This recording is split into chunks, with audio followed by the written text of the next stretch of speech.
Hello viewers, today we will learn HSC transformation of COSET 2018, that means Rajshahi Board, Kumilla Board, Borishal Board and Chittagong Board 2018.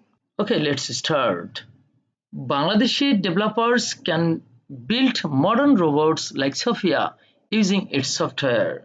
The humanoid robot Sophia is one of the newest sensation in the ICT world. Make it positive. এই সেন্টেন্সটাকে positive করতে হবে। সেন্টেন্সটি আছে superlative ডিগ্রিতে। আমরা জানি superlative degree দুই ধরনের হয়ে থাকে, অনদ্য দিয়ে সুপারলেটিভ অথবা সাধারণ সুপারলেটিভ। এটা কিন্তু অনদ্য দিয়ে সুপারলেটিভ আছে। যখন অনদ্য দিয়ে সুপারলেটিভ থাকে তখন কিন্তু সেটাকে পজিটিভ করতে নো আদার ব্যবহার করা যাবে না, বরং নো আদারের পরিবর্তে ভেরি ফিউ ব্যবহার করতে হবে এবং ভার্বটি ইজ না হয়ে আর হবে, অর্থাৎ ভার্বটি প্লুরাল হয়ে যাবে। তাহলে আমাদের উত্তরটি হবে এরকম: very few sensations in the ICT world are as new as the humanoid robot Sophia. উত্তরটি আমরা মিলিয়ে নেই। very few sensations in the ICT world are as new as the humanoid robot Sophia. উত্তরটি যথার্থ হয়েছে। আমরা বি নম্বরে চলে যাই। Honourable prime minister Sheikh Hasina met Sophia at the inaugural ceremony of the 4-day-long Digital World Expo. Make it passive. এটা active ভয়েসে আছে, passive করতে হবে। তাহলে এখানে সাবজেক্ট আর অবজেক্ট এই তিনটি জিনিসেরই পরিবর্তন হবে, কারণ আমরা জানি অ্যাক্টিভ থেকে প্যাসিভ বা প্যাসিভ থেকে অ্যাক্টিভ করতে গেলে তিনটি জিনিসের পরিবর্তন হয়। কি কি? সাবজেক্ট, ভার্ব এবং অবজেক্ট। আমরা এখানে দেখে নেই কোনটি সাবজেক্ট, কোনটি ভার্ব, কোনটি object. Honourable prime minister Sheikh Hasina, এটা হলো সাবজেক্ট। মেট হলো ভার্ব, এটা পাস্ট টেন্সে রয়েছে। সোফিয়া হচ্ছে অবজেক্ট। আর at the inaugural ceremony of the 4-day-long digital world expo, এটা হচ্ছে ফ্রেজ। এটা কোনো পরিবর্তন হবে না। যেহেতু এটা মিটের পাস্ট টেন্স মেট আছে, সুতরাং আমরা বি ভার্ব হিসেবে ওয়াজ ব্যবহার করব।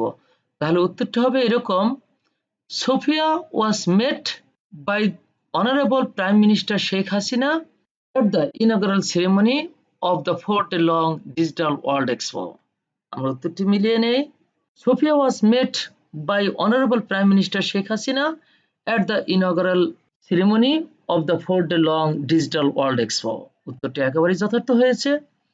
আমরা পরেরটিতে চলে যাই। Number C, the Hong Kong-based robotics company developed Sophia 1.5 years ago. Make it complex. এটাকে কমপ্লেক্স করতে বলা হয়েছে। সেন্টেন্সটি কোন ধরনের সেন্টেন্স আছে দেখে নেই। The Hong Kong based robotics company, এটা হলো subject, developed verb, Sophia object. তাহলে এখানে সাবজেক্ট আর অবজেক্ট আছে, তার মানে এটা হচ্ছে আইসি অর্থাৎ ইনডিফিনিট ক্লোজ। আর এখানে একটা সময়ের উল্লেখ আছে, 1.5 years ago, সময়ের উল্লেখ করা একটা ফ্রেজ আছে এখানে। তাহলে এটাকে কমপ্লেক্স করতে গেলে আমরা জানি যে আইসিটা আছে সেই আইসি তো রাখতেই হবে, সাথে একটি ডিসি ব্যবহার করতে হবে। আমরা এই ফ্রেজ থেকে একটা ডিসি বানাতে পারি। তাহলে উত্তরটি হবে এইভাবে: ইট ওয়াজ 1.5 years ago when the Hong Kong based robotic company developed Sophia. এটাও উত্তর হতে পারে, আবার অন্যভাবে উত্তর হতে পারে। এখানে যে রোবোটিক্স কোম্পানি, সেই রোবোটিক্স কোম্পানি থেকে আমরা একটা নতুন ক্লোজ তৈরি করে নিতে পারি। It was Hong Kong based robotics company that developed Sophia 1.5 years ago. আমরা উত্তরটি মিলিয়ে নেই।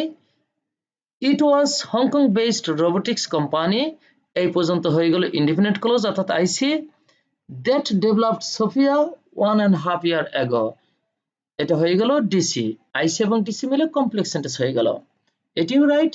আবার আরেকভাবে লেখা যায়, আমরা যেটা প্রথমে বলেছিলাম, ইট ওয়াজ 1.5 years ago, এটা হয়ে গেল আইসি। আর when the Hong Kong based robotics company developed Sophia, এটা হয়ে গেল ডিসি। অর্থাৎ এই আইসিটাকে when ব্যবহার করে আমরা বানিয়ে ফেললাম ডিসি। তাহলে আগে আইসি এবং পরে ডিসি, এই মিলে কমপ্লেক্স সেন্টেন্স হয়ে গেল। আমাদের উত্তরটি যথার্থ হয়েছে number D. wearing a yellow Jamdani top and skirt, the robot came on the stage. এটা সিম্পল সেন্টেন্স রয়েছে, কম্পাউন্ড করতে হবে। wearing a yellow Jamdani top and skirt, এটা হচ্ছে present participle phrase. The robot came on the stage, এটা হলো একটা independent clause অর্থাৎ আইসি। এই ফ্রেজ এবং আইসি মিলে সিম্পল সেন্টেন্স আছে, এটাকে কম্পাউন্ড করতে হবে। তাহলে আমাদের কম্পাউন্ড করার ক্ষেত্রে দুটি ক্লোজ বানাতে হবে। এটা যে প্রেজেন্ট পার্টিসিপল ফ্রেজ আছে এখান থেকে একটা ক্লোজ বানাবো, আর এন্ড যুক্ত করে দিয়ে এই আইসিটাকে সিসি বানিয়ে ফেলবো, বেশ আমাদের কাজ শেষ। তখন আমাদের উত্তরটি লিখতে হবে এভাবে, দ্য রোবট, এখানে ওয়ারিং ভার্ব থেকে আমরা ওয়ার ভার্বটাকে ব্যবহার করব, কিন্তু তার আগে আমাদের সাবজেক্ট লাগবে। এই আইসির মধ্যে সাবজেক্ট দেওয়া আছে, আমরা ওই সাবজেক্টটাকে এখানে ব্যবহার করব, আর এই সাবজেক্টের পরিবর্তে পরবর্তীতে আমরা প্রোনাউন ব্যবহার করব। তাহলে উত্তরটি হবে এভাবে, the robot or a yellow Jamdani top and skirt and it came on the stage. আমরা উত্তরটি মিলিয়ে নেই, the robot wore a yellow Jamdani top and skirt and came on the stage. এখানে it উজ্জ্ব রাখা যায়, অথবা ইচ্ছা করলে এখানে sheও ব্যবহার করা যায়, and she came on the stage তাও ব্যবহার করা যেতে পারে। Number A, what an enthusiasm the robot generated among the youth. রোবটটি ইয়ুথদের মধ্যে কতই না উৎসাহ তৈরি করেছিল, এটাকে অ্যাসার্টিভ করতে হবে। স্কিমিং সেন্টেন্সটি হোয়াট দিয়ে আছে, তাহলে অ্যাসার্টিভ সেন্টেন্সটি হবে এরকম, প্রথমে সাবজেক্ট তারপর ভার্ব দিতে হবে, এরপর এটার অবজেক্ট থাকলে অবজেক্ট দিতে হবে, আর বাদ বাকিটুকু এক্সটেনশনটুকু লাস্টে দিতে হবে। তাহলে উত্তরটি হবে এইভাবে, the robot generated a great enthusiasm among the youth. এখানে হোয়াটের পরিবর্তে আমরা ভেরি বা গ্রেট ব্যবহার করব, এখানে অর্থ ঠিক রাখার জন্য আমরা গ্রেট ব্যবহার করেছি। আমরা উত্তরটি মিলিয়ে নেই, the robot generated a great enthusiasm among the youth. উত্তরটি একেবারেই যথার্থ হয়েছে। আমাদের ভিডিওটি যদি ভালো লাগে তাহলে অবশ্যই লাইক দিবেন, কমেন্ট করবেন এবং সাবস্ক্রাইব করতে ভুলবেন না, এবং পাশে থাকা বেল আইকনটিতে ক্লিক করবেন যাতে পরবর্তী ভিডিওগুলোর আপডেট পেতে পারেন। ধন্যবাদ সবাইকে।